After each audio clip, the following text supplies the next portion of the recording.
Brad Keselowski, who won at the Food City 500. Brad, good morning. Listen, NASCAR's come back, and you've done very well, my friend.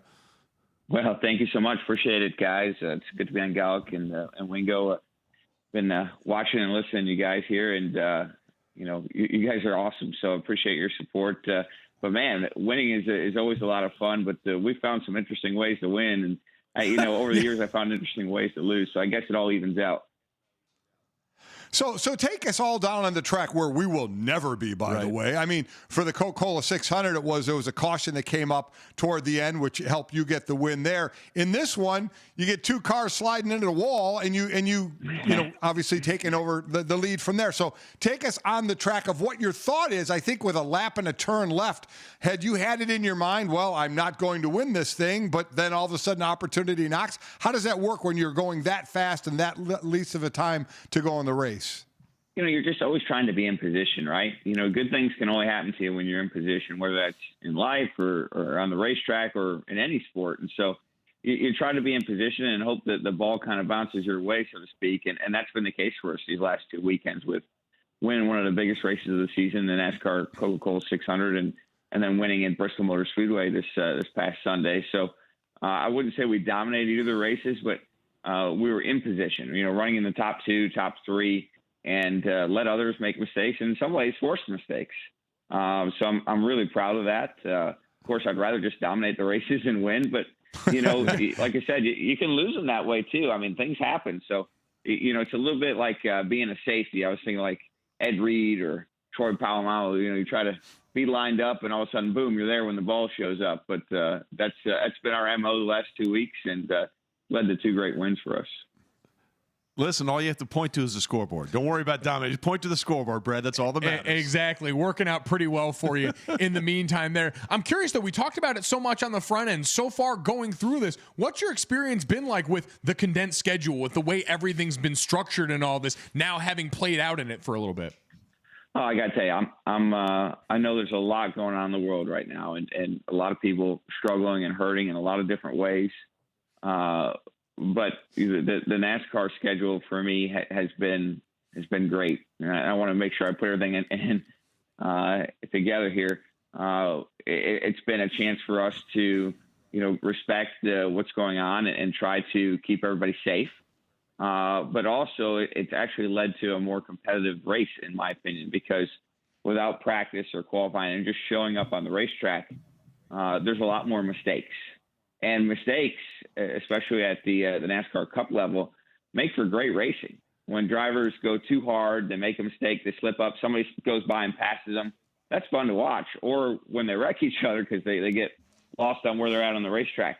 These are all things that happen when you don't have a lot of practice, when your team didn't get a chance to kind of put that last 5% in on the car. So I got to tell you, guys, I'm loving the new NASCAR schedule. Of course, we wish we had fans in the stands.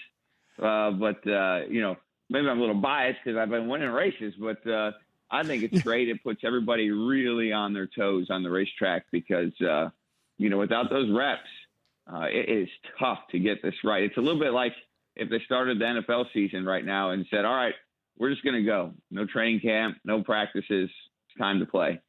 You'd see a lot of mistakes. Now, maybe that'd make for sloppy football, but on the racetrack, sloppy racing is kind of fun to watch.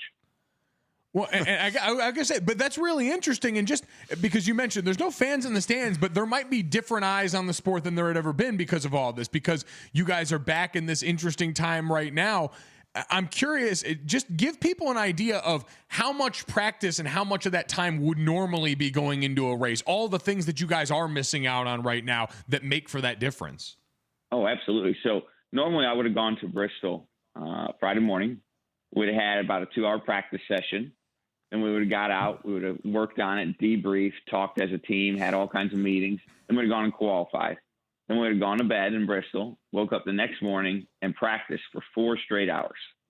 And then, of course, had the rest of the night to debrief, talk about it, make any kind of changes I want to the track, study film as a driver, and then race the next day. So that's, over probably 6 hours of on-track prep time. All of that's gone now. All we did this weekend is I showed up Sunday morning, got in the car, drove it, went home. And so losing that 6 hours of on-track prep, not even to mention the film study and debriefs and meetings and everything that goes with it to try to get that extra 5 or 10% out of the car, that can be a big difference. And like I said, it can lead to mistakes, and sometimes those mistakes can be fun to watch. Yeah, absolutely. Brad Keselowski is with us, big winner in Bristol. So you've now, Brad, we've taken the as bubbled as it can be NASCAR experience to 3 different tracks.